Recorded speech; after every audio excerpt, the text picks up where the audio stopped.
आतापर्यंत 8 पंचवार्षिक योजना आखल्या व पूर्ण केल्या असून 9वी पंचवार्षिक योजना आपण आखीत आहोत. मला एक गोष्ट स्पष्टपणे मांडावयाची आहे की कोणत्याही योजनेत शेतीचा विकास हा मूळ उद्देश आपण मानलेला नाही.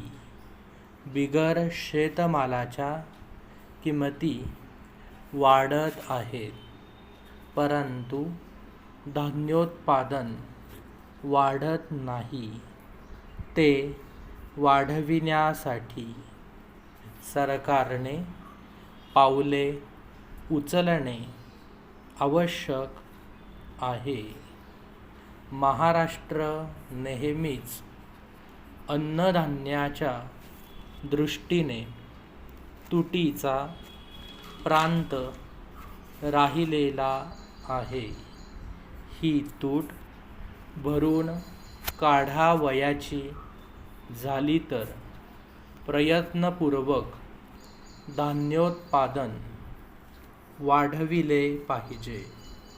कोकणात जर तांदळाचे उत्पादन वाढवावयाचे असेल तर वाया जाणाऱ्या सांडपाण्याचा उपयोग करून घेण्याच्या दृष्टीने तसेच पावसाचे वाहून जाणारे पाणी साठविण्याच्या दृष्टीने त्वरित योजना आखून त्या पूर्ण करण्याची आवश्यकता आहे.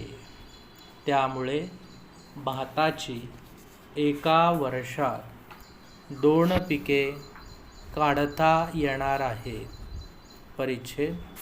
आज कोकण भागात ऊसाची लागवड करण्याचे आणि ती वाढविण्याचे प्रयत्न सरकारतर्फे सुरू आहेत.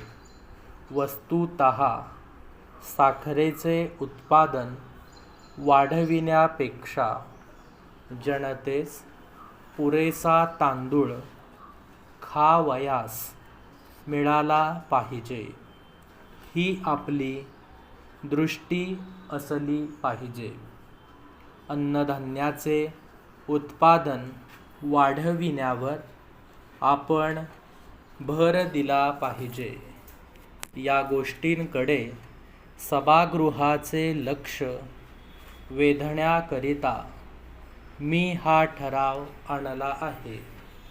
अनेक शेतकरी पैशाची पिके काढतात व या प्रवृत्तीबद्दल मी त्यांना दोष देणार नाही. शेतकरी पैशाची पिके काढतात याचा विचार व्हावा. ती काढल्यामुळे शेतकऱ्यांचा जेवढा फायदा होतो तेवढा अन्नधान्यात होत नाही.